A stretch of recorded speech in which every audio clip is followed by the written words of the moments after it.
Bonjour et bienvenue dans le passé. Bienvenue dans l'univers de Satikos. Mon univers qui est suffisamment varié pour à la fois embrasser les navires de guerre de la Deuxième Guerre ou de la Première Guerre mondiale, les avions, les chars, toujours de cette époque, mais aussi remonter dans le temps, et très loin dans le temps, puisque nous sommes quelque part autour de 800 après Jésus-Christ, dans le jeu Crusaders King 2.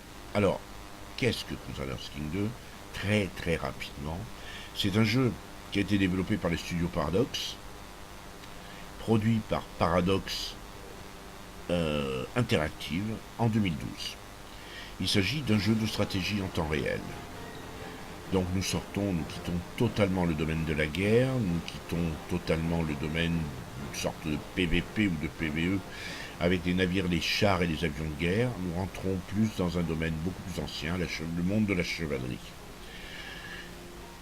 Crusaders King 2, donc les studios Paradox, pour en finir avec eux déjà, sont très connus, ont un savoir-faire énorme en tout ce qui concerne la stratégie en temps réel, puisqu'ils ont développé des jeux aussi connus qu'Europa Universalis 1, 2, 3, 4,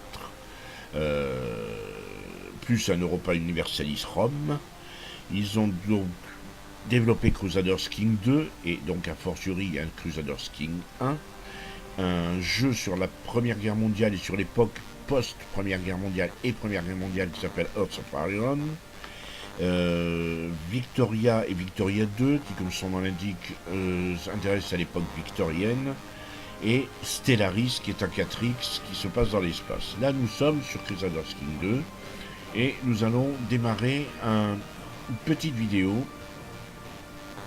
qui va être l'épisode 0 d'un petit let's play de 4 ou 5 épisodes, une sorte de redécouverte du jeu, où je vais m'efforcer de vous expliquer à travers les débuts, les premières heures sur ce jeu, la mécanique d'abord, comment on joue, et si éventuellement vous le souhaitez, on continuera, ou on reprendra un autre let's play sur un autre pays, un autre domaine, mais je souhaite vous faire découvrir ce jeu qui est décidément passionnant. Alors j'ai dit 2012, oui 2012, mais ce jeu a été enrichi de DLC depuis 2012. Tous les ans, 1 à 2 DLC viennent d'enrichir. Donc c'est un jeu très récent malgré tout dans l'esprit, dans son développement. J'ai pas tous les DLC, c'est un choix la plupart du temps. Certains DLC ne m'intéressent pas du tout, d'autres me paraissent ne rien apporter à l'esprit du jeu. Et je tiens à rester dans un jeu qui a un rapport direct avec le Moyen-Âge, puisque c'est le concept même. Bon, je vais appuyer sur un joueur, nous allons décider de l'époque où nous allons partir. Nous avons le choix entre le haut, très haut Moyen-Âge, 769 avant Jésus-Christ. Nous sommes sensiblement à la période du début du règne de Charlemagne, le futur Charlemagne, il s'appelle encore Carolus.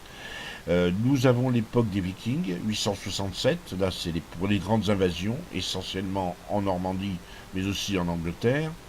Nous avons l'âge classique, c'est-à-dire l'époque de l'invasion d'Angleterre par Guillaume le Conquérant, pour l'invasion des Mongols en 1220, et le bas Moyen-Âge.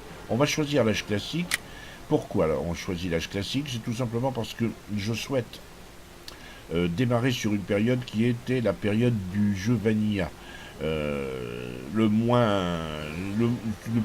Disons le moins éloigné de ce que vous pourriez trouver si vous décidiez d'acheter le jeu sans les DLC. Ça vous donnera une idée. Alors, ceci dit, certaines mécaniques qui ont été rajoutées après dans le jeu, les mises à jour, etc., ont été incrémentées dans le jeu, donc vous le retrouverez tel qu'il est, tel que je vais vous le présenter. Le principe de ce jeu, c'est déjà d'incarner un personnage, mais beaucoup plus qu'un personnage, vous incarnez une dynastie. Donc quand le personnage meurt, vous incarnez son héritier, et ainsi de suite. Là, nous avons le choix entre 6 personnages. Il s'agit de la version facile du jeu. Si vous choisissez l'un de ces 6 personnages, vous aurez une situation relativement facile à gérer. Jusqu'à un certain point dans le cas de Robert Guiscard, parce que l'Apulie, c'est le sud de l'Italie, faut se farcir le sud de l'Italie. Mais vous êtes Guillaume le Conquérant, qui s'apprête à envahir effectivement l'Angleterre. et qui est sur le point, qui a envahi l'Angleterre. Henri IV, il s'agit du Henri IV, empereur romain d'Occident, donc vous êtes en gros, vous dominez un empire, l'empire allemand en quelque sorte. Robert Guiscard, donc c'est en quelque sorte un royaume normand installé dans le sud de l'Italie, en concurrence directe avec la papauté, mais aussi des pays du Maghreb qui, eux, sont en train de lancer invasion sur invasion pour rentrer en Europe. Donc les deux possibilités en pays du Maghreb, les Fatimides et la Perse. Et enfin, Somesvara Ier, l'Inde. Parce que, et c'est ça qui est intéressant, nous pouvons aller jusqu'à l'Inde. Nous allons néanmoins choisir un autre personnage.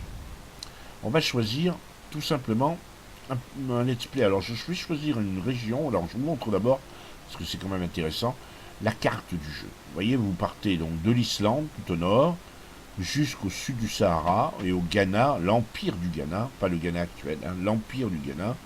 Et vous descendez jusqu'en Inde, voilà, l'Inde, le Tibet, la Sibérie, et vous avez toute la Russie, toute l'Europe. Si est-ce qu'on peut l'agrandir encore plus, ça vous donne cela. Voilà la carte d'Europa Universalis telle qu'elle est à l'heure actuelle. À l'époque, la carte n'intéressait qu'un gros quart, ou enfin une grosse moitié, toute l'Europe et une partie de la Russie jusqu'à l'Oural. Hein, on ne descendait pas autant. Les cartes se sont agrandies considérablement et un futur DLC à venir devrait nous permettre de jouer la Chine et une partie de la Chine. Peut-être même est-il déjà sorti, il faudra que je me renseigne. Donc nous allons choisir un personnage, et c'est juste un choix. Je vais choisir la Pologne. Pourquoi la Pologne? Parce que c'est suffisamment difficile pour être sympathique, une difficulté à 49%. Si je le compare à l'Empire romain, difficulté, voilà, c'est juste, il n'y a pas de difficulté. Il n'y a aucune difficulté à faire l'Empire romain. L'Apulie est un peu plus difficile, je ne pourrais plus choisir, 46%. Grosso modo, l'Apulie et la Pologne sont assez proches. La France, on incarnerait le roi Philippe de France, Philippe Ier, on va dire que c'est une difficulté normale. L'Angleterre, là c'est Harold, c'est lui qui doit gérer une invasion tout à la fois de Guillaume le Conquérant et au nord des Vikings. On va dire que là c'est un poil complexe. Et ainsi de suite. Donc je vais choisir la Pologne. Encore une fois, le let's play et les épisodes suivants auront pour but déjà d'avancer dans le jeu, mais aussi de vous expliquer les différentes mécaniques du jeu. Je ne vais pas vous abrutir avec tous ces détails maintenant. Ça ne me paraît pas sain, surtout que vous ne connaissez pas le jeu. Nous, on va s'intéresser à la Pologne. Je vais vous mettre la carte politique de l'Europe à ce moment-là.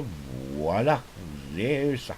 Donc, vous voyez que la France, grosso modo, correspond à une grosse moitié de ce qu'elle est à l'heure actuelle. Il lui manque quand même pas mal de choses à l'est, plus la Bretagne, plus la Corse. La Hongrie vient juste de naître. C'est un autre challenge très intéressant, la Hongrie, parce que quand vous débutez avec la Hongrie, vous êtes un roi avec beaucoup de pouvoir, mais vous êtes un enfant, et surtout, vous êtes à l'aube d'une série de révoltes de nobles qui vont vous renverser. Donc tout le jeu est, croyez-moi qu'il est complexe, c'est très très compliqué. Le jeu, c'est de rester au pouvoir. Ça, c'est très très compliqué. L'Empire byzantin est sur le reculoir, mais il est encore possible de sauver les meubles. C'est aussi un test intéressant de prendre Byzance. Enfin, tous les tests sont intéressants. Et il y a la Suède naissante qui est aussi un challenge intéressant. Je prends la Pologne, Boleslav, et on va parler dans un premier épisode à venir. On parlera de l'interface du jeu, l'interface et les décisions immédiates à faire lorsqu'on commence une partie, et ce qu'il faut prendre en compte quand on commence une partie en Europe, surtout en Pologne. J'espère vous retrouver très bientôt, et je vous dis à bientôt, donc, si vous le voulez bien.